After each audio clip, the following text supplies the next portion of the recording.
jumeaux d'un homme d'affaires, disparaissent à Lyon. 7 ans plus tard, un gardien découvre ceci.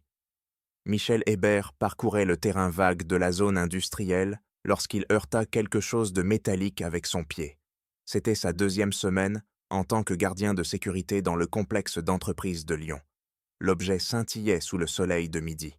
Il se baissa et déterra une plaque dorée gravée des initiales PD. « Qu'est-ce que c'est » murmura Michel en essuyant la terre avec sa chemise. La plaque avait la forme d'une médaille sportive. Au verso, on pouvait lire « Pierre Dubois, champion régional de natation 2016 ». Michel fronça les sourcils. Ce nom lui semblait familier.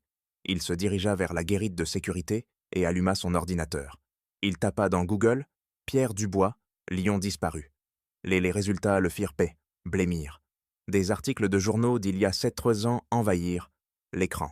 Jumeaux d'un homme d'affaires disparaissent mystérieusement. Recherche massive pour les frères. Dubois, affaire non résolue, secoue Lyon. Michel lut les détails. Antoine et Pierre Dubois, jumeaux de 16 ans, fils de l'entrepreneur Bernard Dubois, propriétaire de l'entreprise de construction Dubois & Fils, avaient disparu le 15 mars 2017. Ils étaient lartés sortis de leur maison dans le quartier des Aigles pour aller s'entraîner à la natation au club sportif. Ils n'y étaient jamais arrivés. Les recherches avaient duré des mois. La police, l'armée, des groupes de bénévoles, des enquêteurs privés, rien n'y avait fait. Ils s'étaient volatilisés, comme engloutis par la terre. L'affaire avait été classée comme une disparition non résolue. Michel prit son téléphone et composa le numéro de la police locale. Inspecteur Charles Martin. En quoi puis-je vous aider? Je suis Michel Hébert, gardien de sécurité au complexe industriel de l'avenue Jean Jaurès. J'ai trouvé quelque chose qui pourrait être lié à une vieille affaire. Quel genre de chose? Une médaille de natation appartenant à Pierre Dubois, l'un des jumeaux disparus, il y a 7 ans. Un silence prolongé s'installa pendant quelques secondes. Où l'avez-vous trouvé exactement? Sur le terrain vague derrière le bâtiment de bureau de Morel et associés. Ne touchez à rien, j'arrive. Michel raccrocha et rangea la médaille dans un sac plastique.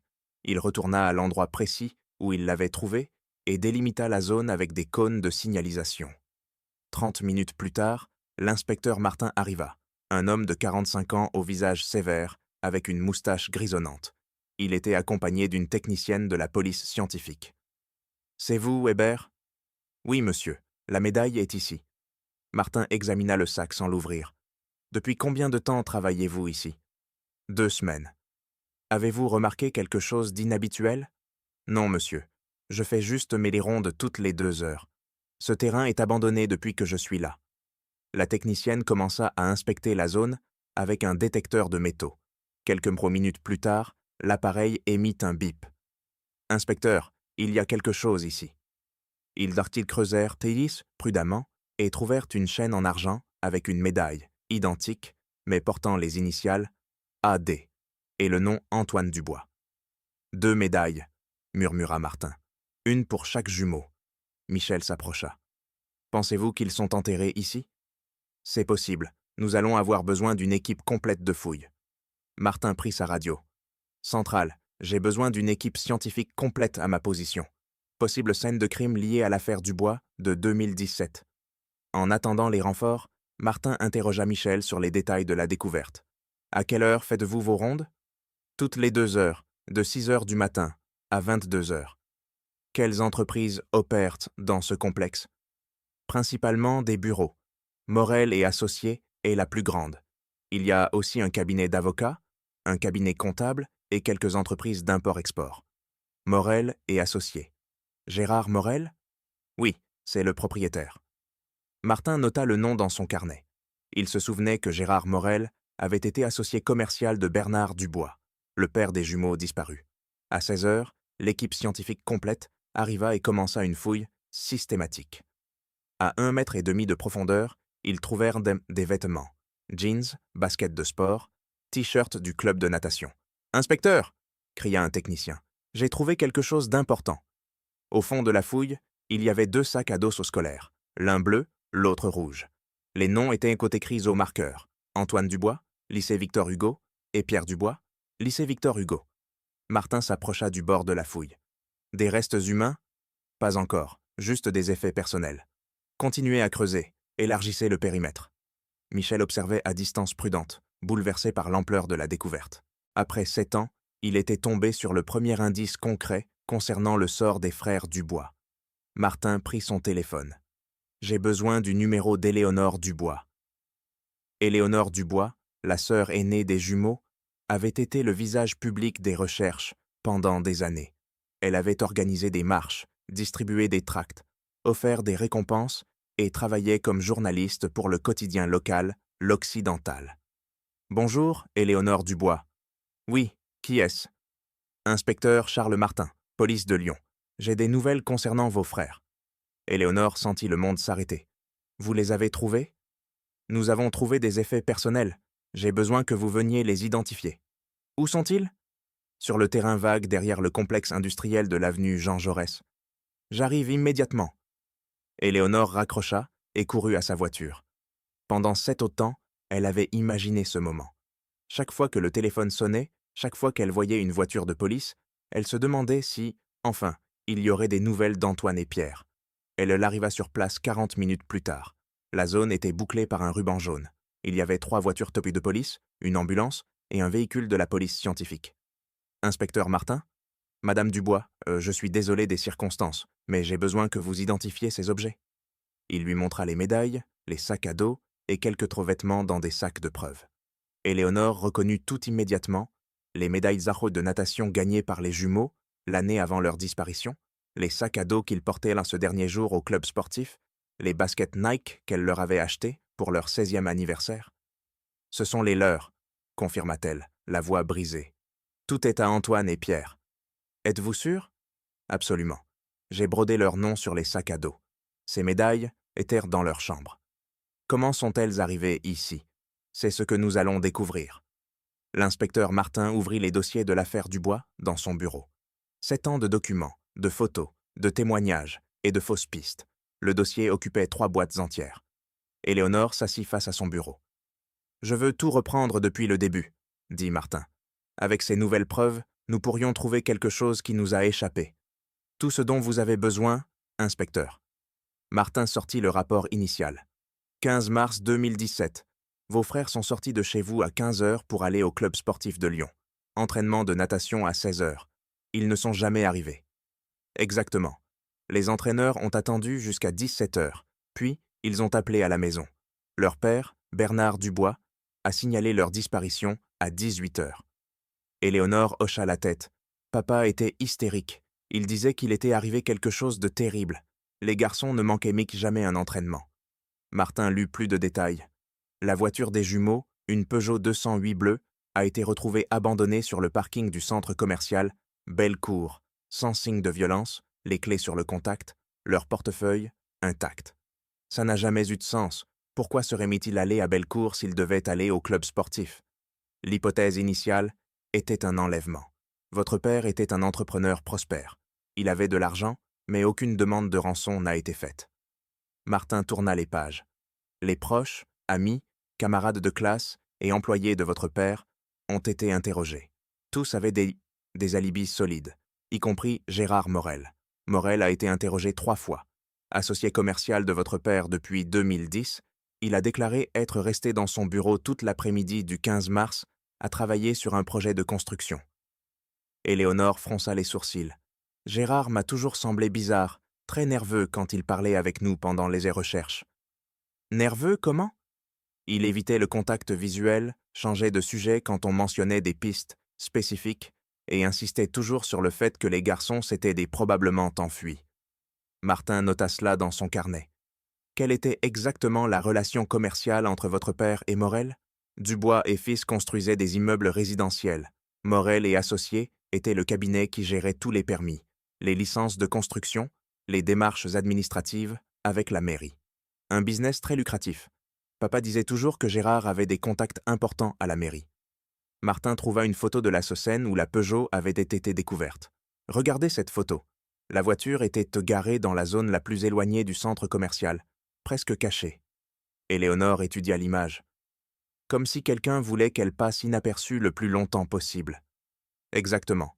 Vos frères connaissaient-ils bien cette zone ? Pas du tout. Nous faisions nos courses rue à Pardieu, plus près de la maison.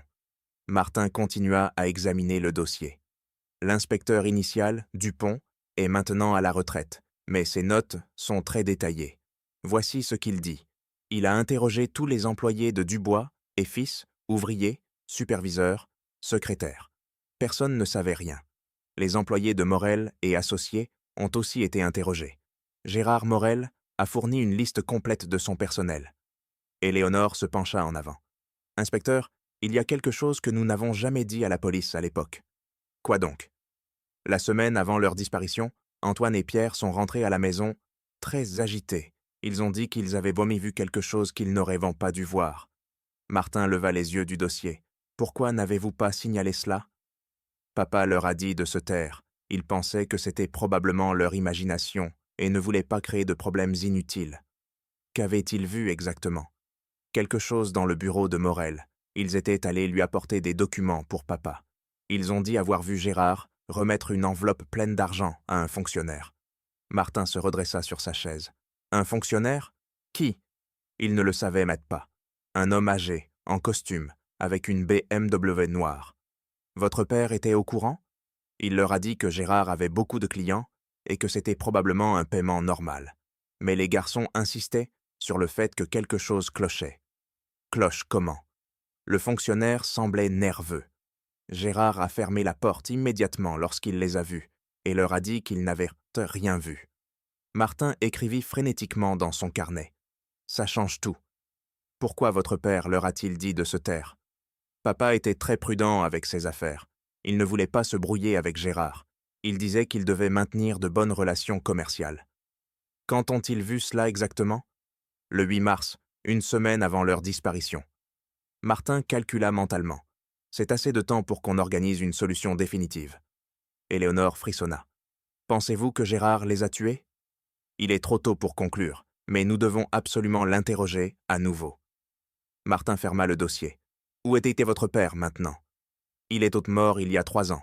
Cancer du pancréas. Je pense que la perte des jumeaux l'a détruit intérieurement. Je suis désolé. Avant de mourir, a-t-il dit quelque chose? Il m'a avoué qu'il avait toujours suspecté Gérard, mais qu'il n'avait aucune preuve. Pourquoi soupçonnait-il Gérard? Après la disparition, Gérard a complètement changé. Il était devenu plus agressif en affaires, a rapidement agrandi son entreprise, comme s'il avait soudainement beaucoup d'argent à disposition. Martin nota plus de détails. Dubois et Fils a continué à travailler avec Morel et associés pendant quelques mois. Ensuite, papa a rompu le partenariat. Il disait qu'il ne faisait plus confiance à Gérard. Comment Gérard a-t-il réagi? Il était furieux. Il a menacé de nous poursuivre en justice, disant que papa lui devait de l'argent pour des projets en cours. Lui devait de l'argent? Non, au contraire, Gérard devait de l'argent à papa pour 3 projets qu'il n'a jamais terminés. Martin regarda sa montre. Il est 18 heures. Le bureau de Morel doit être fermé. Allez-vous l'arrêter? D'abord, j'ai besoin de plus de preuves, mais demain matin, je l'interrogerai. Éléonore se leva. Inspecteur, puis-je vous demander quelque chose? Bien sûr. Je veux être présente quand vous l'interrogerez. Ce n'est pas une procédure standard. S'il vous plaît, j'ai attendu 7 ans pour des réponses. J'ai besoin d'entendre ce qu'il a à dire. Martin considéra la demande. D'accord, mais uniquement en tant qu'observatrice. Vous ne devez pas interrompre l'interrogatoire. Compris? Éléonore quitta le bureau avec un mélange d'espoir et de terreur. Après 7 ans d'incertitude, ils étaient enfin proches de la vérité concernant Antoine et Pierre. Le lendemain, à 8 heures, l'inspecteur Martin arriva au bureau de Morel et associés, un bâtiment moderne de verre et d'acier dans le quartier des affaires de Lyon. Éléonore l'attendait sur le parking. « Êtes-vous prête pour ça ?» demanda Martin. « Je suis prête depuis 7 ans. » Ils montèrent au 5e étage. La réceptionniste, une jeune femme portant des lunettes, les accueillit avec un sourire professionnel. « Bonjour, en quoi puis-je vous aider ?» Martin montra son insigne. « Inspecteur Charles Martin, police de Lyon. Je dois parler à monsieur Gérard Morel, c'est urgent. » Le sourire de la réceptionniste s'effaça. « Monsieur Morel est en réunion importante. » « Il s'agit d'une affaire de meurtre. »« Oui, c'est urgent. » La réceptionniste composa une extension interne. « Monsieur Morel, un inspecteur de police est ici pour vous parler. »« Oui, monsieur. Il dit que c'est à propos d'un meurtre. »« D'accord. » Elle raccrocha. « Monsieur Morel, vous recevra dans 5 minutes. Martin et Éléonore s'assirent dans les fauteuils de la salle d'attente. Le bureau était luxueux, avec des meubles en cuir italien et des œuvres d'art coûteuses accrochées au mur. « Regardez tout ce luxe », murmura Éléonore. Il y a 7 ans, ce bureau était beaucoup plus modeste. Martin observe les détails. Des ordinateurs dernier cri, des téléviseurs à écran plat, une machine à expresso professionnelle. Vous vous souvenez à quoi ça ressemblait avant?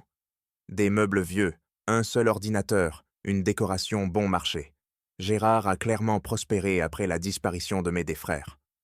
La porte du bureau principal s'ouvrit.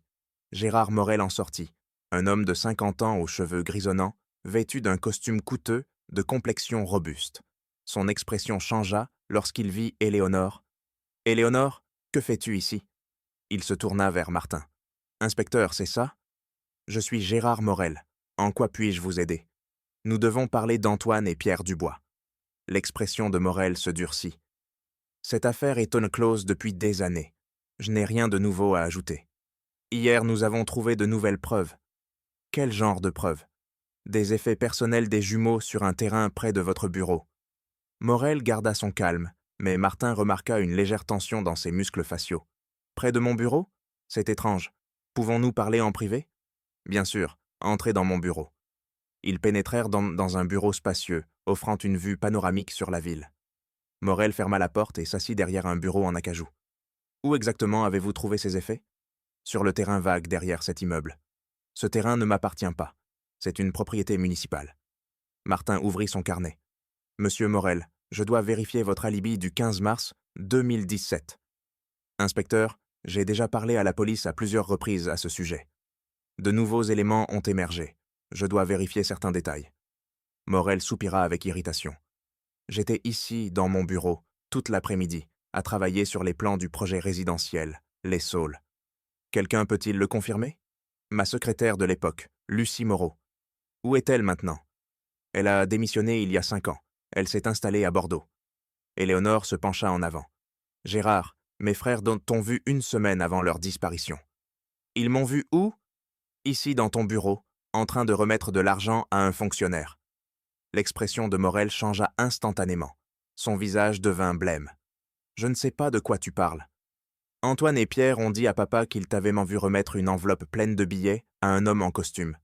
C'est ridicule, je ne corromps pas de fonctionnaires. » Martin intervint. « Pourquoi n'avez-vous pas mentionné cet incident lors des enquêtes initiales ? » « Parce que ça n'a jamais eu lieu.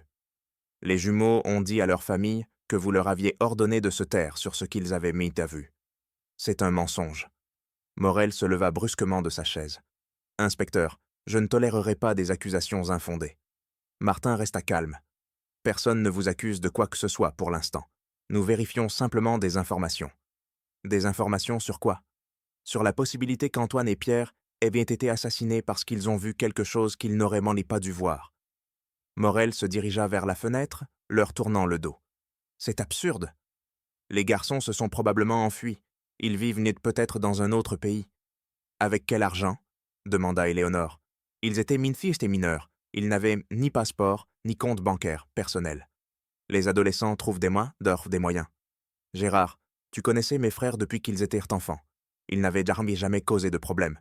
Pourquoi se seraient-ils enfuis ? » Morel se tourna vers elle. « Éléonore, je sais que c'est douloureux à accepter, mais parfois, les jeunes prennent des décisions impulsives. » Martin consulta ses notes. « Monsieur Morel, pouvez-vous expliquer la croissance soudaine de votre entreprise après mars 2017 ? Quelle croissance soudaine ? Cet immeuble, les nouveaux équipements, l'expansion du personnel, tout cela s'est produit dans les mois suivant la disparition. » Morel hésita quelques secondes. « J'ai eu de la chance avec quelques gros projets. » « Quels projets ? » Morel vacilla. « Plusieurs développements résidentiels, des contrats gouvernementaux. Pouvez-vous être plus précis ? Inspecteur, mes registres commerciaux sont confidentiels. Pas s'ils sont liés à une affaire de meurtre. » Morel se dirigea vers la porte. « Cette conversation est terminée. Si vous voulez m'interroger davantage, ce sera en présence de mon avocat. » « Pourquoi avez-vous besoin d'un avocat si vous n'avez rien fait de mal ? » « Parce que vous essayez de me faire porter le chapeau pour quelque chose que je n'ai pas fait. » Martin se leva. « Monsieur Morel, ne quittez pas la ville sans en informer la police. Vous m'arrêtez. Non, mais vous êtes une personne d'intérêt dans une enquête active. Morel ouvrit la porte. Bonne journée, inspecteur. Éléonore. Éléonore et Martin sortirent du bureau. Dans l'ascenseur, Éléonore rompit le silence. Il ment. Son langage corporel le trahissait. Il cache clairement quelque chose, mais nous avons besoin de plus de preuves. Quelle est la prochaine étape? Nous allons enquêter sur ses finances. S'il a reçu de l'argent illégalement, il doit y avoir une trace. Ils quittèrent l'immeuble. Martin regarda le terrain vague où les effets des jumeaux avaient été trouvés. Vous savez ce qui me frappe? Quoi? Ce terrain est en vue directe des fenêtres du bureau de Morel. S'il a enterré quelque chose là-bas, il pouvait le surveiller depuis son bureau. Éléonore suivit son regard, comme un rappel constant de ce qu'il avait fait, ou pour s'assurer que personne d'autre ne le découvrirait. Inspecteur, pensez-vous que mes frères sont morts? Martin pesa soigneusement sa réponse.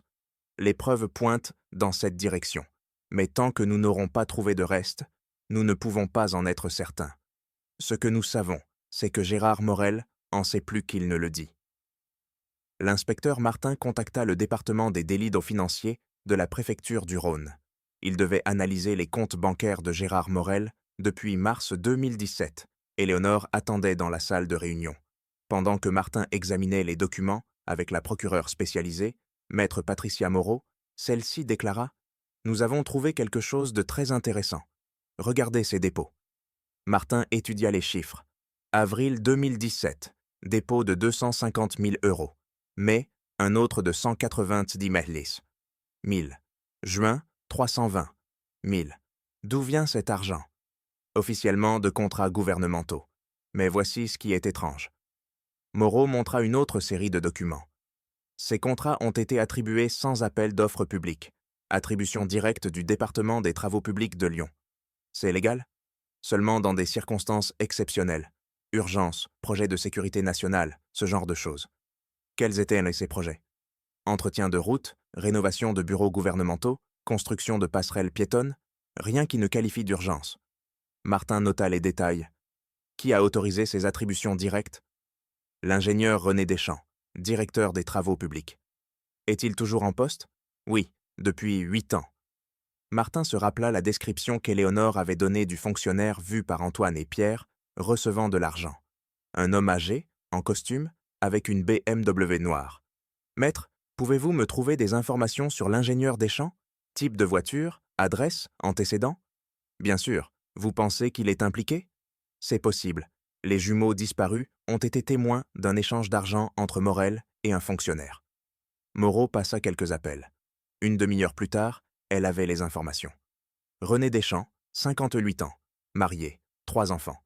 Conduit une BMW X5 noire, modèle 2016. Vit dans une maison de 4 millions d'euros à Écully. Quel est son salaire officiel? 45 000 € par mois. Martin calcula mentalement 540 000 € par an. Il ne peut pas se permettre une maison de 4 millions avec ce salaire. Absolument pas, sauf s'il a des revenus supplémentaires. Pouvons-nous vérifier ses comptes bancaires? Il nous faudrait un mandat, mais je peux examiner ses déclarations patrimoniales. Faites-le. Martin retourna dans la salle de réunion avec Éléonore. Qu'ont-ils découvert? Gérard Morel a reçu plus de 15 millions d'euros en contrats gouvernementaux sans appel d'offres en 2017, tous autorisés par le même fonctionnaire, l'ingénieur Deschamps. Et par hasard, il conduit une BMW noire. Éléonore se redressa sur sa chaise. Ce doit être l'homme qu'Antoine et Pierre ont vu. Très probablement. Maintenant, nous devons relier les points. Martin dessina un diagramme sur le tableau blanc. Deschamps autorise des contrats sans appel d'offres. Morel reçoit des millions d'euros. Antoine et Pierre les voient échanger de l'argent. Une semaine plus tard, les jumeaux disparaissent. Pensez-vous que Deschamps est aussi impliqué dans le meurtre? Au moins dans l'étouffement. Si les jumeaux avaient parlé, leur système de corruption aurait été exposé. Éléonore s'approcha du tableau. « Inspecteur, combien de personnes pourraient être impliquées? Nous ne savons pas, mais ce type de corruption systématique nécessite généralement un réseau étendu. » Maître Moreau revint avec plus de documents. « J'ai trouvé quelque chose d'important. Les déclarations patrimoniales de Deschamps. Que disent-elles? En 2016, il a déclaré des biens pour 800 000 €. En 2018, pour 6,2 millions, une augmentation de plus de 700% en 2 ans. Elle continua, et voici le plus intéressant. Deschamps a acheté sa maison à Écully le 20 avril 2017. Martin consulta sa chronologie. 5 semaines après la disparition des jumeaux. Une coïncidence? Je ne crois pas aux coïncidences. Éléonore intervint. Inspecteur, nous devons interroger Deschamps. Oui, mais avec précaution. S'il est impliqué dans un meurtre, il pourrait essayer de fuir ou détruire des preuves. Moreau ajouta, il y a autre chose. J'ai examiné d'autres contrats autorisés par Deschamps. Morel et Associés n'est pas la seule entreprise bénéficiaire. Il y a au moins 3 autres entreprises impliquées, toutes ayant reçu des contrats sans appel d'offres pour des montants colossaux. Martin sentit que l'affaire se compliquait. Nous sommes de face à un réseau de corruption bien plus vaste que prévu. Pensez-vous que les autres entreprises sont aussi impliquées dans la disparition? C'est possible. Ou peut-être que Morel a agi seul pour protéger tout le système. Éléonore étudia les documents. Inspecteur, que se passe-t-il si Deschamps décide de tout avouer? Cela pourrait-il impliquer Gérard dans le meurtre? Cela dépend de ce qu'il sait. Si Morel lui a raconté ce qu'il a fait, nous avons un témoin clé. Sinon, nous devrons construire l'affaire uniquement avec des preuves matérielles et circonstancielles. Moreau ferma les dossiers. Inspecteur, je recommande de demander des mandats de perquisition pour les bureaux et résidences de Morel et Deschamps. Sur quelle base? Preuve de fraude gouvernementale et possible homicide.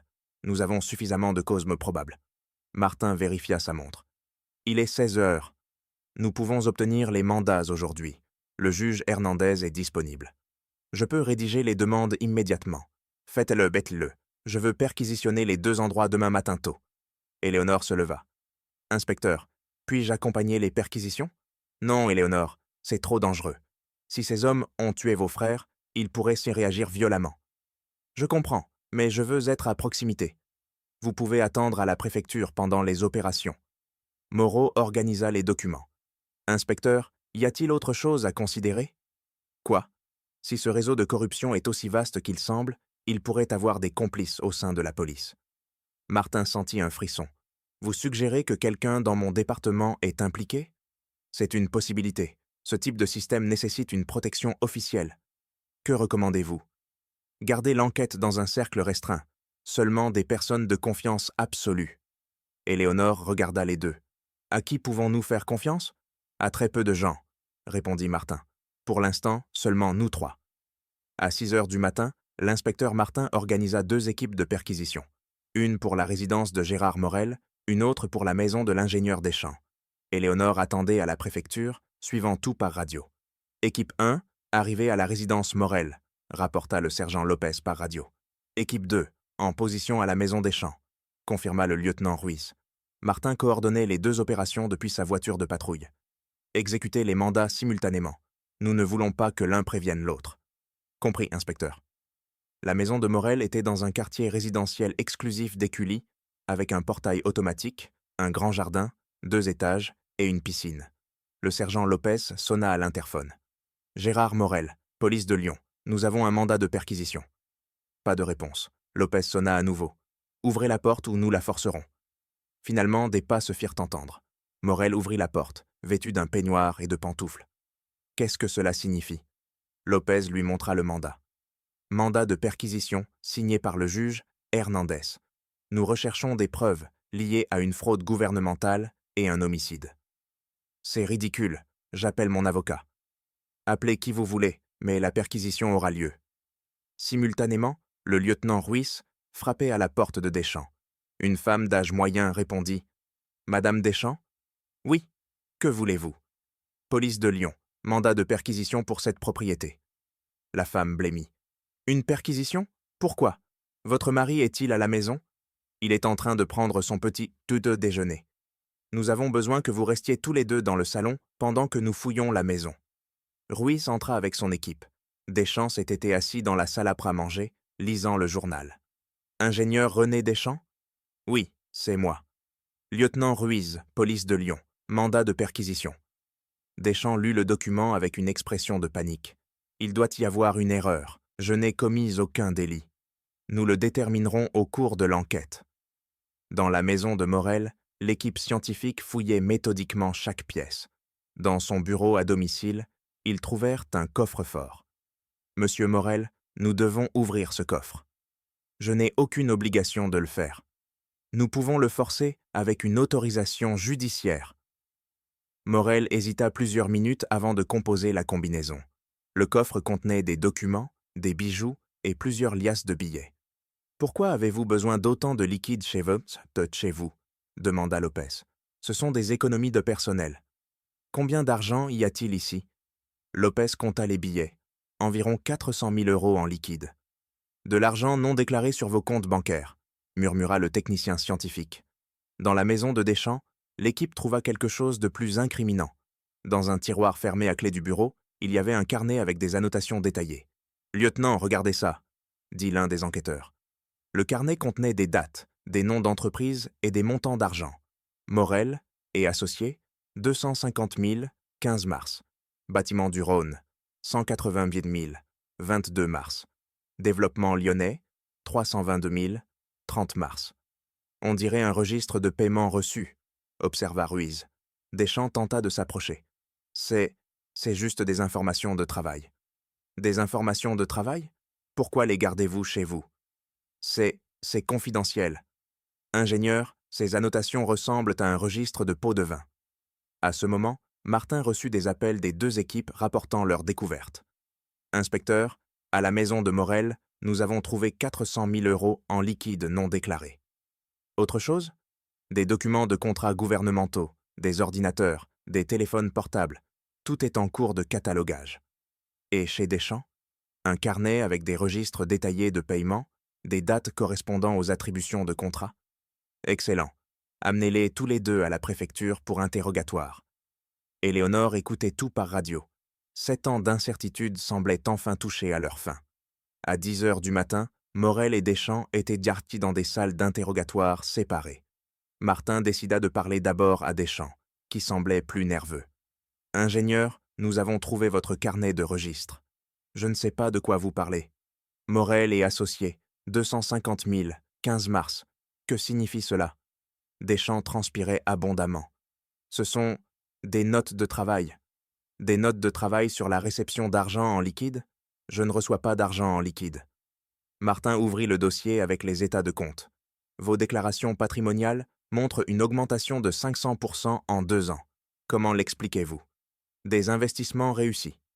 Quel type d'investissement? Immobilier. » Martin changea de ton.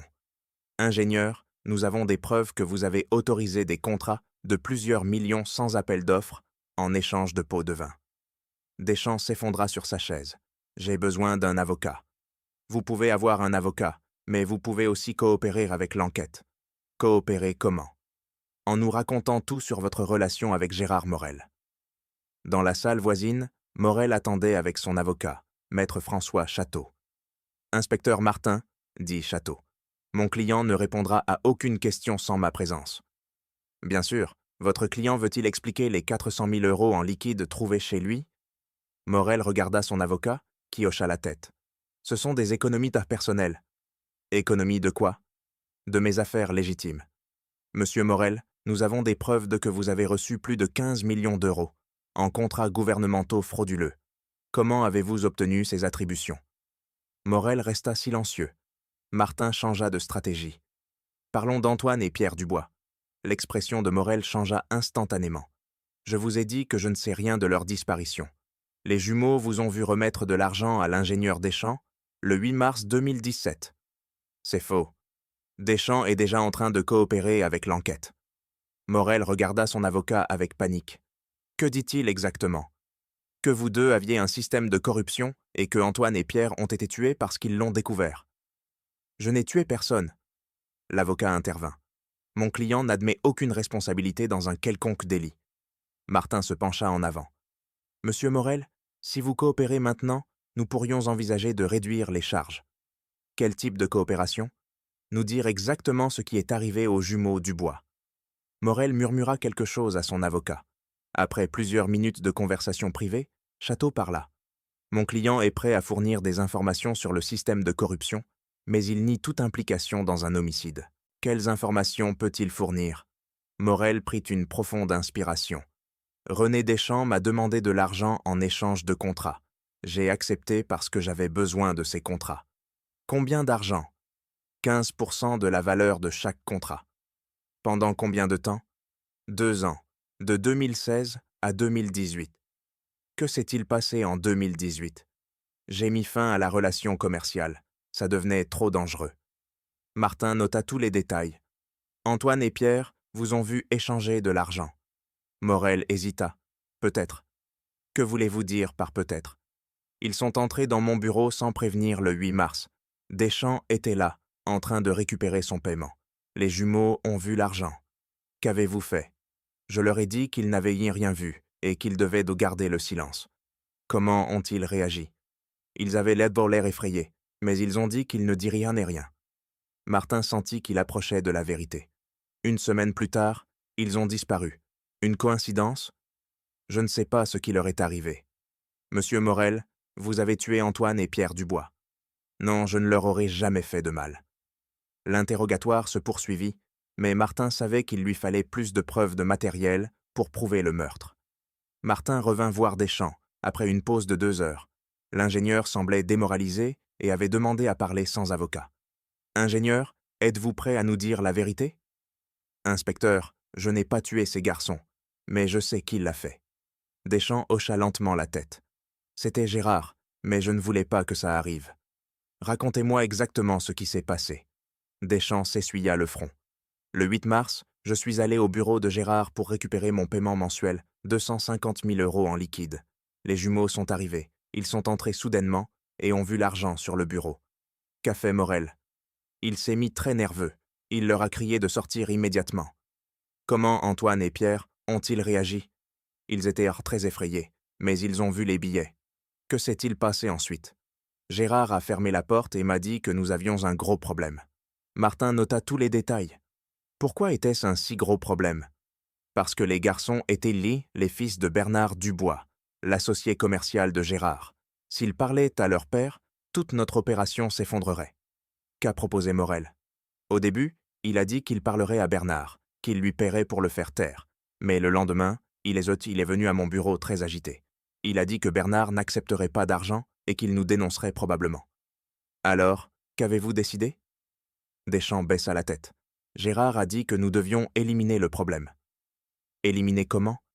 Au début, il parlait de les effrayer, de les menacer pour qu'ils se taisent, mais ça a dégénéré en quelque chose de plus grave. Quand s'en est-il rendu compte? Quand il a appris que les garçons avaient parlé à leur père de ce qu'ils avaient vu. Martin se redressa. Comment l'a-t-il su? Gérard avait des contacts au sein de Dubois et fils, des employés qui lui rapportaient dans les conversations. Qui? Le comptable Julien Mercier et la secrétaire Rose Garnier. Ils recevaient aussi de l'argent, de petits paiements pour des informations, 5 000 € par mois chacun. Martin ajouta plus de noms à sa liste de complices. Quelles informations ont-ils donné sur les jumeaux? Qu'ils étaient donc rentrés chez eux très agités le 8 mars, qu'ils avaient raconté à leur père l'échange d'argent. Comment Bernard Dubois a-t-il réagi? D'après Julien, Bernard leur a dit de se taire, mais il a commencé à suspecter que Gérard avait des affaires pompes louches. Deschamps poursuivit son récit. Le 14 mars, Gérard est venu me voir, complètement désespéré. Que s'était-il passé? Rose Garnier lui a rapporté que Bernard avait examiné tous les contrats de Morel et associés, cherchant des irrégularités. Et il les a trouvés. Il a commencé à noter le schéma. Tous les contrats attribués sans appel d'offres, tous pour des montants très élevés. Martin comprit comment la crise s'était développée. Bernard était sur le point de tout découvrir. Exactement. Et s'il le découvrait, non seulement nous perdions le business, mais nous allions en prison. Quelle solution Morel a-t-il proposée? Deschamps trembla avant de répondre. Il a dit qu'il fallait résoudre le problème à la racine. Cela signifie-t-il tuer les jumeaux? Il ne l'a pas dit directement, mais j'ai compris. Vous avez accepté? Je ne voulais pas, mais Gérard a dit que si nous ne le faisions pas, nous serions tous finis. Tous qui? Lui, moi, Julien, Rose, et probablement d'autres personnes impliquées dans le système. Martin se pencha en avant. Combien d'autres personnes étaient impliquées? Au moins 5 autres entrepreneurs, tous payant des pots de vin pour des contrats. Donnez-moi des noms. Bâtiments du Rhône, Développement Lyonnais, Immobilière Saint-Patrick, Travaux de l'Ouest. Tous payaient des pots de vin. Oui, ensemble, nous brassions environ 50 millions d'euros par an. Martin calcula mentalement l'ampleur du réseau de corruption. Combien d'argent receviez-vous? Environ 8 millions par an. Et Morel? Il coordonnait tout, recevait l'argent des entreprises et me payait-il ma part. Il se gardait environ 15 millions par an. Une opération très lucrative, trop lucrative pour être mise en danger par 2 adolescents. Martin comprit le mobile économique du crime. Comment ont-ils planifié le meurtre? Gérard a dit que ça devait ressembler à une disparition, qu'on ne devait jamais retrouver les corps. Pourquoi? Sans corps, pas de meurtre, juste des personnes disparues. Quel était le plan précis? Intercepter les jumeaux sur le chemin du club sportif, les emmener dans un endroit sûr où Gérard avait un entrepôt en périphérie de la ville où il stockait des matériaux de construction. Que s'est-il passé le 15 mars? Deschamps se mit à pleurer. J'ai conduit ma BMW. Gérard était dans son camion. Nous les avons attendus sur l'avenue Jean Jaurès Sud. Comment les avez-vous interceptés? Gérard leur a fait signe de s'arrêter. Il les connaissait depuis qu'ils étaient enfants. Ils n'ont pas eu de soupçon. Que leur avez-vous dit? Qu'il y avait une urgence avec leur père, qu'ils devaient nous accompagner immédiatement. Ils ont accepté? Au début, oui, mais quand ils ont vu qu'on les emmenait dans la direction opposée, ils se sont énervés. Qu'ont-ils fait? Antoine a essayé de sauter de la voiture. Gérard a dû le retenir physiquement. Martin ressentit un mélange de colère et de tristesse. Vous les avez emmenés à l'entrepôt? Oui. Là-bas, Gérard leur a expliqué la situation, qu'ils avaient y vu quelque chose qu'ils n'auraient bon pas dû voir, que s'ils parlaient à lui, beaucoup de gens iraient en prison. Comment ont réagi les jumeaux? Ils ont dit qu'ils ne diraient non plus rien, qu'ils promettaient Darwin de garder le secret. Mais Morel ne leur a pas fait confiance. Il a dit que c'était trop risqué de les laisser en vie. Deschamps s'effondra complètement. Inspecteur, j'ai essayé de le convaincre de les laisser partir, mais il avait déjà décidé. Qu'a-t-il fait? Il les a étranglés avec ses propres mains. Vous avez assisté au meurtre? J'ai dû l'aider avec Pierre. Il était très fort. Martin sentit la nausée monter. Où sont les corps? Dans l'entrepôt de Gérard, enterré sous le sol en béton. Adresse exacte? Route de Vienne, kilomètre 23. Entrepôt industriel, Le Chêne. Martin contacta immédiatement l'équipe scientifique. J'ai besoin d'une équipe de fouilles sur la route de Vienne, kilomètre 23. Possible emplacement de restes humains. La confession de Deschamps avait ouvert l'affaire en grand, mais Martin savait qu'il avait encore besoin de preuves de matériel pour garantir des condamnations solides. À 14 heures, 3 équipes scientifiques arrivèrent à l'entrepôt industriel, Le Chêne. Éléonore insista pour accompagner l'inspecteur Martin, qui finit par accepter, après beaucoup de persuasion. Éléonore, vous devez s'y être préparé à ce que nous pourrions trouver. Je me prépare depuis 7 ans, inspecteur. L'entrepôt était une structure en béton d'environ 500 mètres carrés, vide, à l'exception de quelques matériaux de construction couverts de bâches.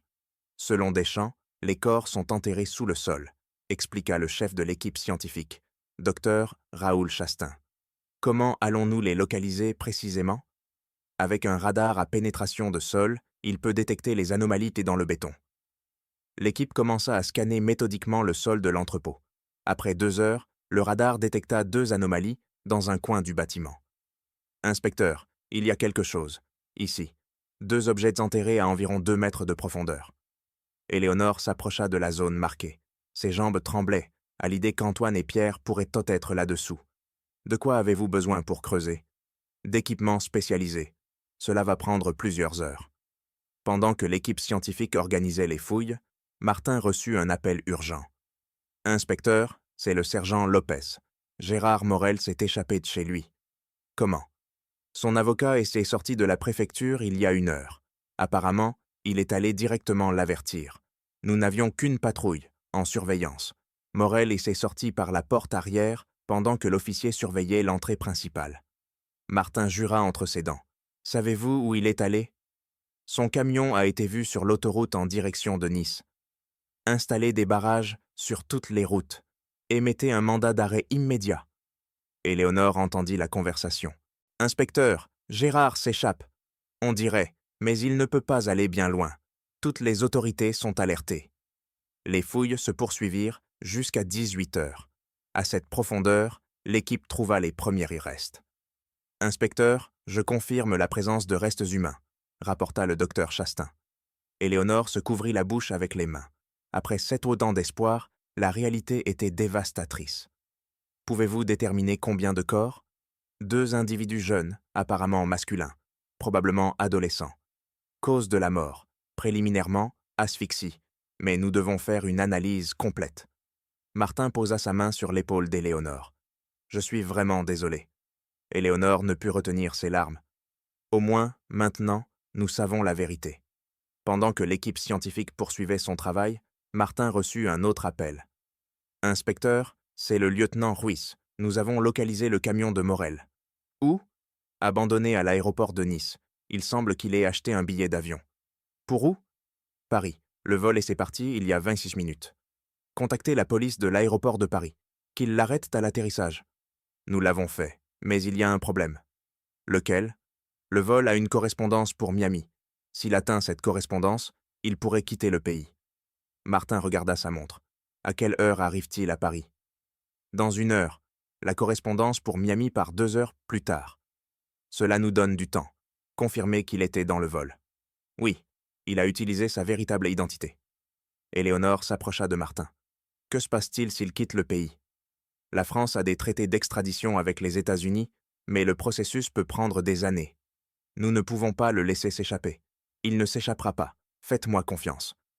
À 20 heures, le docteur Chastain termina les fouilles. Inspecteur, nous avons récupéré les 2 corps.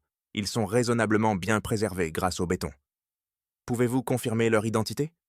Nous aurons besoin d'analyses dentaires et ADN, mais en me basant sur l'âge, la taille et les vêtements trouvés, je suis convaincu qu'il s'agit d'Antoine et Pierre Dubois. Éléonore s'approcha des restes recouverts. Puis-je les voir? Martin l'avertit.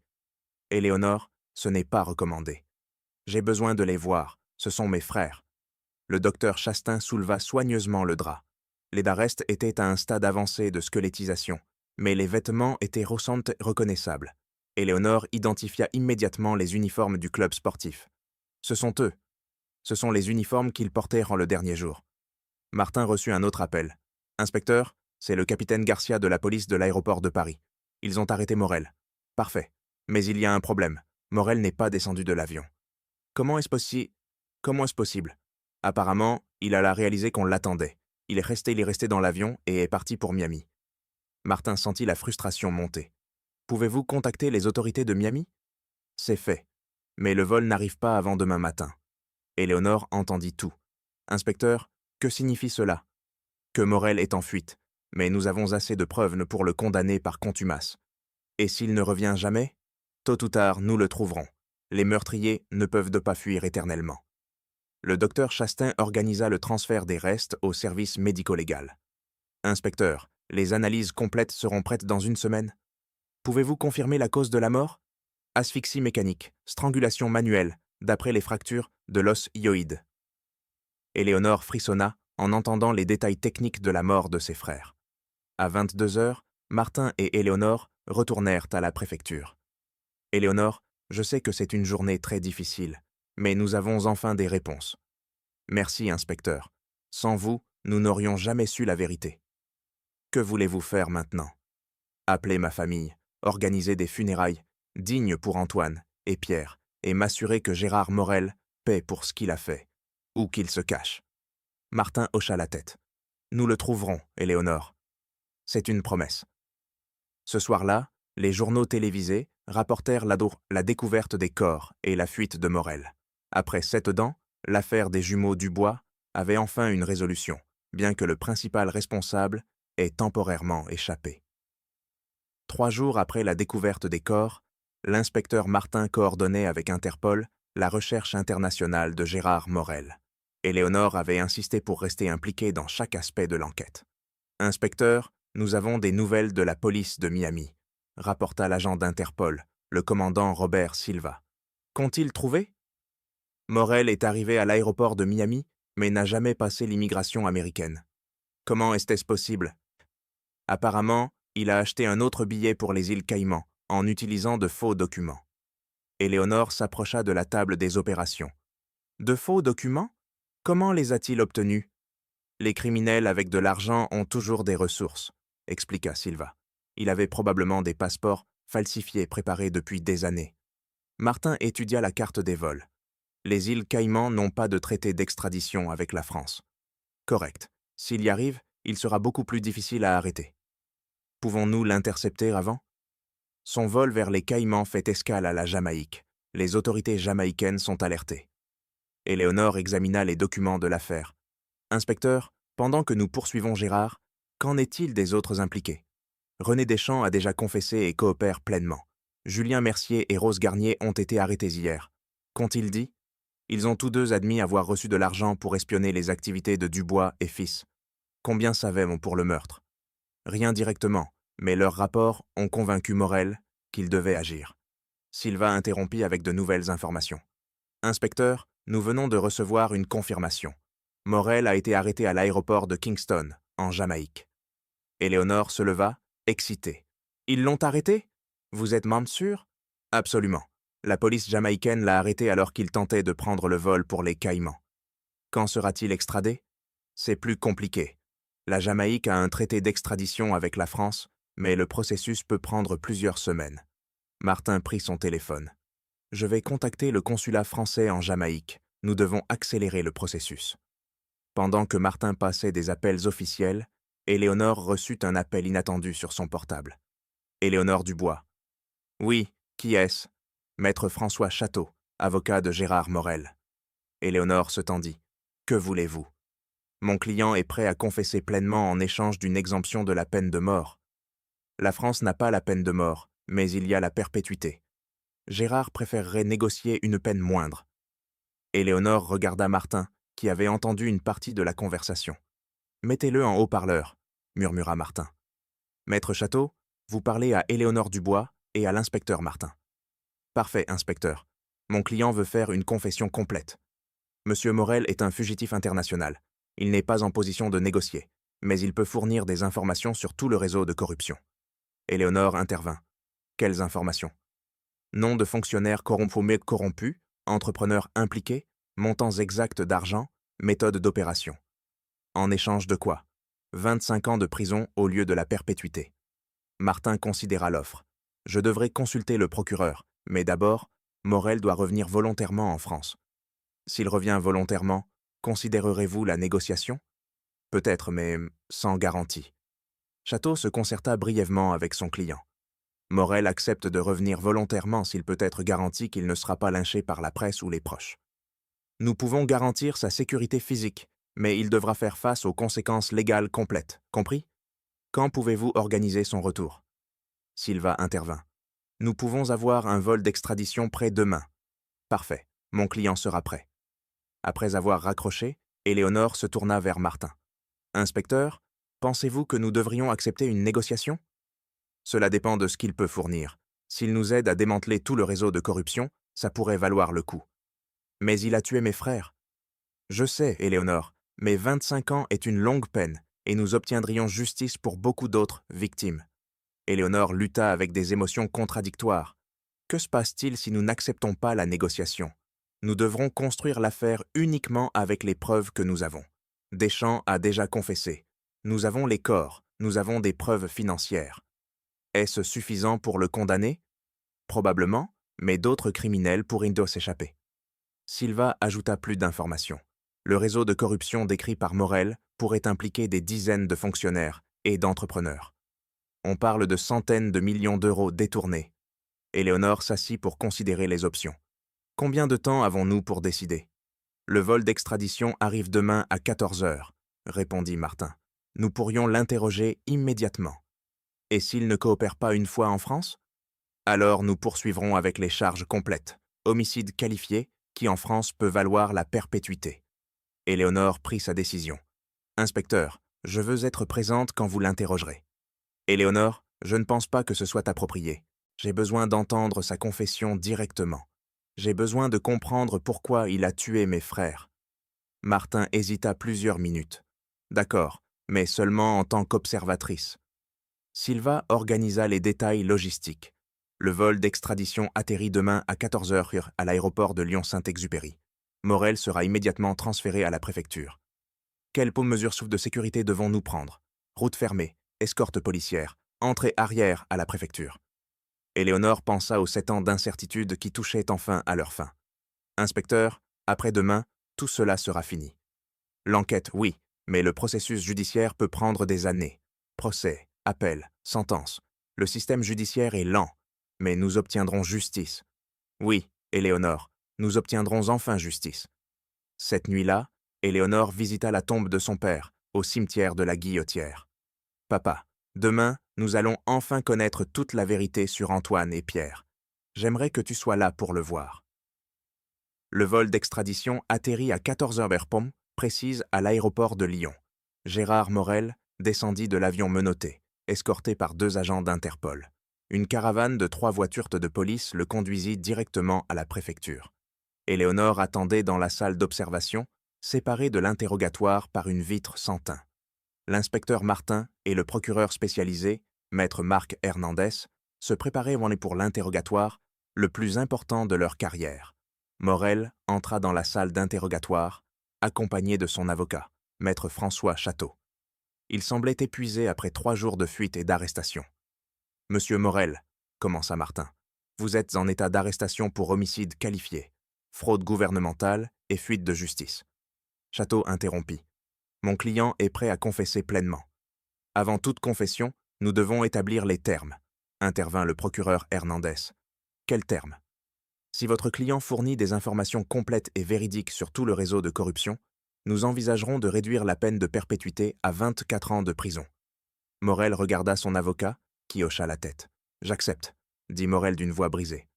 Martin activa l'enregistreur. 15 octobre 2024, 15h30. Interrogatoire de Gérard Morel par les homicides d'Antoine et Pierre Dubois. Présent, inspecteur Charles Martin, procureur Marc Hernandez et avocat de la défense François Château. Monsieur Morel, vous confessez volontairement ? Oui. Avez-vous assassiné Antoine et Pierre Dubois le 15 mars 2017 ? Morel prit une profonde inspiration. Oui, je les ai tués. Éléonore, depuis la salle d'observation, ressentit un mélange de soulagement et de douleur en entendant enfin la vérité. Comment les avez-vous tués ? Je les ai étranglés avec mes propres mains. Pourquoi ? Parce qu'ils avaient vu quelque chose qui aurait pu détruire mon entreprise. Qu'avaient-ils vu exactement ? Ils m'ont vu remettre de l'argent en liquide à l'ingénieur René Deschamps en échange de contrats gouvernementaux. Martin se pencha en avant. Racontez-nous exactement ce qui s'est passé le 8 mars 2017. Morel respira profondément. Deschamps est venu à mon bureau pour récupérer son paiement mensuel, 250 000 € en liquide. Comment fonctionnait le système ? Je coordonnais des pots de vin de 5 entreprises de construction. Chaque entreprise payait entre 10 et 15% de la valeur du contrat. Nom des entreprises ? Morel et Associés, Bâtiments du Rhône, Développement Lyonnais, Immobilière Saint-Patrick, Travaux de l'Ouest. Combien d'argent gérait-il, mensuellement ? Environ 2 millions d'euros en pots de vin. Dont vous gardiez combien ? En coma tout millionnaire, Deschamps recevait 800 000 €. Le procureur Hernandez calcula mentalement 24 millions d'euros par an en pots de vin. À peu près, oui. Pendant combien d'années ce système a-t-il fonctionné ? De 2015 à 2018. Pourquoi s'est-il arrêté en 2018 ? Après le meurtre des jumeaux, j'étais trop nerveux. J'ai décidé de mettre fin progressivement. Martin revint au sujet principal. Que s'est-il passé quand Antoine et Pierre sont entrés dans votre bureau le 8 mars ? Ils venaient sans m'apporter des documents de leur père. Ils sont entrés sans frapper. Ils ont vu l'argent. Ils ont vu les liasses de billets sur mon bureau. Ils ont aussi vu Deschamps ranger de l'argent dans son portefeuille. Comment ont-ils réagi ? Ils étaient stupéfaits. Antoine a demandé ce que faisait tout cet argent. Que leur avez-vous dit ? Que c'était une affaire de business et qu'ils n'avaient rien vu. Ont-ils accepté cette explication ? Pierre a dit que ça semblait très bizarre. Antoine a demandé si c'était légal. Qu'avez-vous fait alors ? Je leur ai dit que s'ils parlaient à quelqu'un, il y aurait de gros problèmes. Vous les avez menacés. Pas directement, mais je leur ai dit qu'il était très important qu'ils se taisent. Éléonore écoutait chaque mot avec un mélange d'horreur et de fascination. Que s'est-il passé après leur départ ? Deschamps était hystérique. Il a dit que les garçons avaient en vue trop de choses. Qu'a proposé Deschamps ? Au départ, rien de précis, mais je savais que nous avions un problème. Pourquoi était-ce un si gros problème ? Parce que Bernard Dubois était mon associé commercial. S'ils parlaient à leur père, il enquêterait. Et Bernard était très intelligent. Que craignez-vous que Bernard découvre ? Tout le système, tous les contrats, sans appel d'offres, tous les pots de vin. Martin consulta ses notes. Quand avez-vous décidé de tuer les jumeaux ? Pas immédiatement. J'ai d'abord attendu de voir s'il dirait Mehdi quelque chose. Comment avez-vous su qu'ils avaient mis y parler? Julien Mercier, le comptable de Dubois et Fils, m'a rapporté que les garçons étaient déjà rentrés chez eux très agités. Julien Mercier travaillait pour vous? Je lui payais 5 000 € par mois pour des informations sur les activités de Bernard. Que vous a-t-il rapporté d'autre? Que les jumeaux avaient raconté à leur père l'échange d'argent. Comment Bernard a-t-il réagi? D'après Julien, Bernard leur a dit de se taire, mais il a commencé à examiner tous mes contrats. Cela alarma Morel complètement. Bernard avait accès à toutes les informations gouvernementales via son entreprise. Morel s'effondra émotionnellement. Le 14 mars, Julien m'a rapporté que Bernard avait trouvé des irrégularités dans 3 contrats. Quel genre d'irrégularités? Des contrats attribués sans appel d'offres pour des montants bien supérieurs aux valeurs du marché. Bernard a confronté quelqu'un à ce sujet? Il a appelé Deschamps pour demander des explications. Que lui a dit Deschamps? Deschamps m'a appelé en panique après avoir parlé à Bernard. Il a dit que Bernard était très suspicieux. Éléonore s'approcha plus près de la vitre. C'était l'information qu'elle attendait depuis 7 ans. Qu'avez-vous décidé de faire avec cette information? Cette nuit-là, je n'ai pas pu dormir. Je savais que si Bernard enquêtait davantage, il nous découvrirait tous. Vous avez décidé que la seule solution était de tuer les jumeaux? Je pensais que s'ils disparaissaient, Bernard se concentrerait sur leurs recherches plutôt que sur les contrats. Martin fronça les sourcils. C'était votre logique? Je sais, ça semble irrationnel maintenant, mais à l'époque, ça me semblait la seule issue. Comment avez-vous planifié le meurtre? J'ai appelé Deschamps et lui ai dit que nous devions agir immédiatement. Il était d'accord? Au début, non, mais je lui ai expliqué que si nous étions découverts, nous irions en prison pour des décennies. Quel était le plan précis? Intercepter les jumeaux sur le chemin du club sportif, les emmener à mon entrepôt en périphérie. Qu'alliez-vous faire dans l'entrepôt? Initialement, je pensais les menacer, les effrayer tellement qu'ils ne parleraient jamais, mais j'ai changé d'avis. Quand les avez-vous eus là-bas? Je me suis rendu compte que je ne pourrais jamais leur faire confiance pour garder le silence. Le procureur Hernandez intervint. Décrivez exactement comment vous avez commis les meurtres. Morel trembla avant de répondre. Je les ai emmenés séparément, à l'arrière de l'entrepôt. Qui était mort en premier? Antoine. Je lui ai dit que je voulais juste parler avec lui. Comment l'avez-vous tué? J'ai mis mes mains autour de son cou. Il a essayé de crier, mais il n'a pas pu. Éléonore se couvrit la bouche pour ne pas vomir. Combien de temps cela a-t-il pris? Peut-être 3 minutes. Ça a semblé des heures. Et Pierre? Pierre a entendu des bruits et a commencé à crier. Deschamps a dû m'aider à le maîtriser. Deschamps a participé directement au meurtre? Il m'a aidé à tenir Pierre pendant que je l'étranglais. Qu'avez-vous fait des corps? Nous les avons enterrés sous le sol en béton de l'entrepôt. Cette nuit-là, nous avons travaillé jusqu'à 3 heures du matin. Martin se leva de sa chaise. Qu'avez-vous fait des effets personnels des jumeaux? Je les ai enterrés sur le terrain derrière mon bureau. Pourquoi là-bas? Je voulais les garder près de moi comme un rappel. Un rappel de quoi? De ce que j'avais fait, de ce que ça avait coûté pour protéger mon entreprise. La confession dura 3 heures. Éléonore avait entendu chaque détail horrible de la manière dont ses frères avaient été assassinés. Lorsque l'interrogatoire se termina, Martin se rendit dans la salle d'observation. « Éléonore, ça va? Je connais enfin la vérité. C'est horrible, mais au moins, il n'y a plus d'incertitude. Que voulez-vous faire maintenant? Je veux que tous les impliqués soient poursuivis, qu'ils paient pour ce qu'ils ont fait. Pas seulement Gérard Morel, mais aussi René Deschamps, Julien Mercier, Rose Garnier et tous les autres qui ont profité de ce réseau de corruption. » Martin hocha la tête, comprenant la détermination d'Éléonore. Nous avons assez de preuves pour les poursuivre tous. La confession de Morel, corroborée par celle de Deschamps, les registres financiers, les restes des jumeaux, tout cela constitue un dossier solide. Éléonore essuya une larme. « Inspecteur, comment puis-je m'assurer que justice soit rendue? » Vous l'avez déjà fait, Éléonore. Vous avez insisté pour rouvrir l'affaire, vous avez fourni des informations clés sur ce que vos frères avaient et vu. Sans vous, nous n'aurions jamais atteint ce point. Le procureur Hernandez entra dans la salle d'observation. Mademoiselle Dubois, je vous assure que nous ferons tout pour que chaque personne impliquée soit tenue responsable. Avec les preuves que nous avons, Morel risque la réclusion criminelle à perpétuité. Deschamps, Mercier et Garnier feront face à des charges pour complicité, fraude et, dans le cas de Deschamps, homicide. Éléonore prit une profonde inspiration. Et les autres entrepreneurs? Ceux qui payaient les pots de vin? Nous sommes déjà en train d'enquêter sur Bâtiments du Rhône, Développement Lyonnais, Immobilière Saint-Patrick et Travaux de l'Ouest, répondit Hernandez. Leurs dirigeants seront interrogés dans les prochains jours. Nous allons saisir leurs comptes bancaires et analyser leurs contrats. Si leurs activités sont liées à la corruption, ils seront poursuivis pour fraude gouvernementale et, potentiellement, pour complicité dans le meurtre. Martin ajouta, « Nous allons également examiner les fonctionnaires impliqués. Deschamps n'était probablement pas le seul à la mairie à accepter des pots de vin. Nous avons demandé un audit complet des contrats attribués entre 2015 et 2018. » Éléonore hocha la tête, reconnaissante mais épuisée.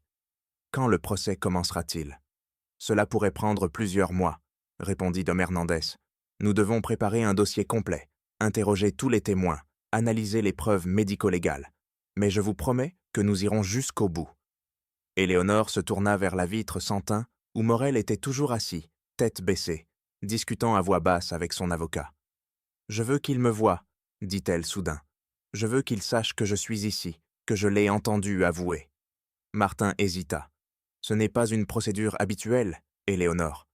Cela pourrait compliquer les choses. S'il vous plaît, inspecteur, j'ai besoin qu'il voie mon visage, qu'il comprenne ce qu'il a fait à ma famille. » Après un moment de réflexion, Martin céda. « D'accord, mais juste un instant, et je serai avec vous. » Ils entrèrent dans la salle d'interrogatoire. Morel leva les yeux, visiblement surpris de voir Éléonore.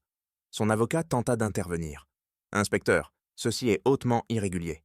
Votre client a confessé un double meurtre, » rétorqua Martin.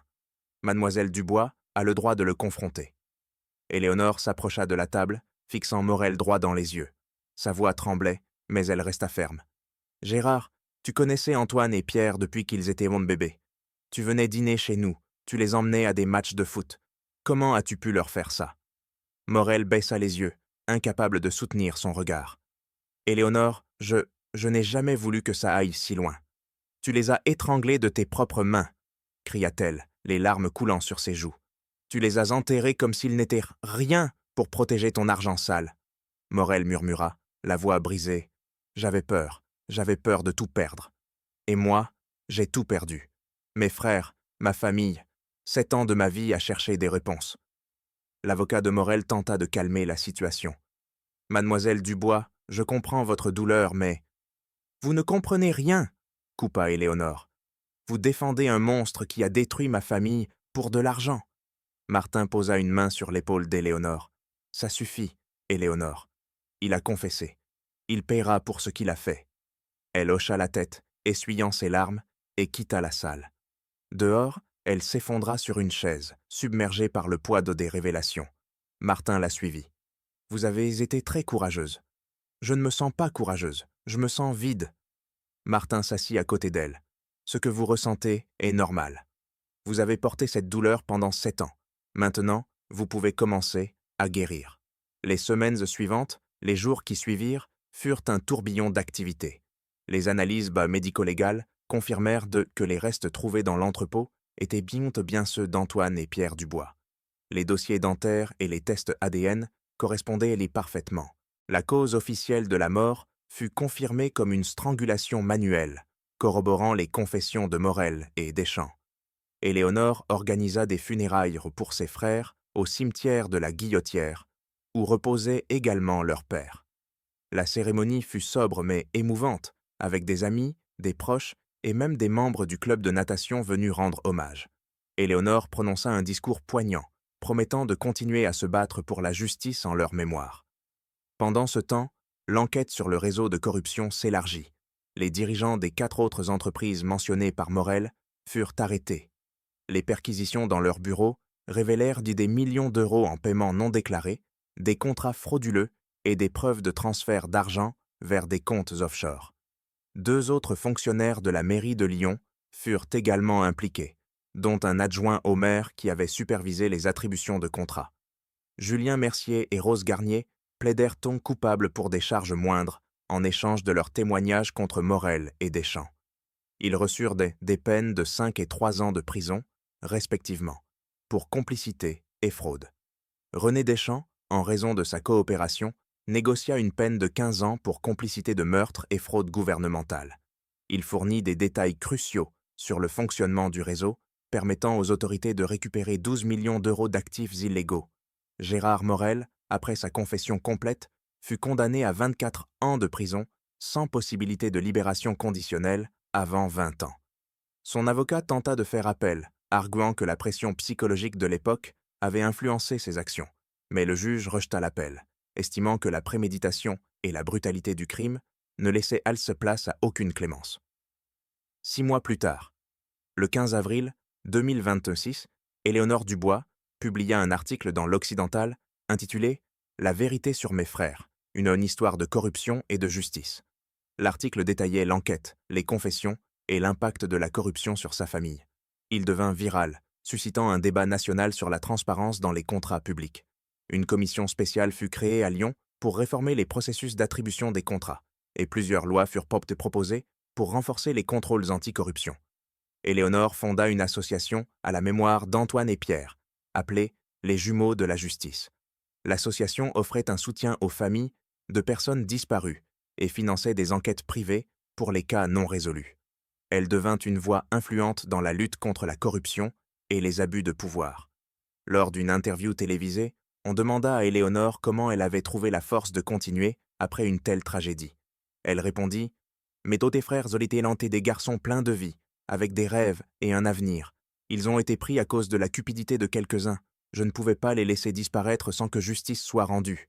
Chaque pas que j'ai fait était pour eux, pour m'assurer que leur mort ait un sens. » 1 an après la résolution de l'affaire, Éléonore se tenait devant la tombe de ses frères, une médaille de natation dans chaque main. Elle les posa doucement sur la pierre tombale, un dernier hommage à leur passion et à leur mémoire. « Vous pouvez reposer en paix maintenant, » murmura-t-elle. « On s'est battu pour vous, et on a gagné. » L'inspecteur Martin, devenu un ami proche, l'accompagna ce jour-là. « Vous avez fait plus que rendre justice à vos frères, Éléonore. Vous avez changé des vies. » Elle sourit faiblement. « Ce n'est pas fini, inspecteur. Tant qu'il y aura des injustices, je continuerai à me battre, pour Antoine, pour Pierre, pour tous ceux qui n'ont pas de voix. » Sous le ciel clair de Lyon, Éléonore sentit, pour la première fois, en 8 ans, un poids se lever de son cœur. La vérité avait été révélée, la justice rendue, et l'héritage de ses frères vivrait à travers son combat.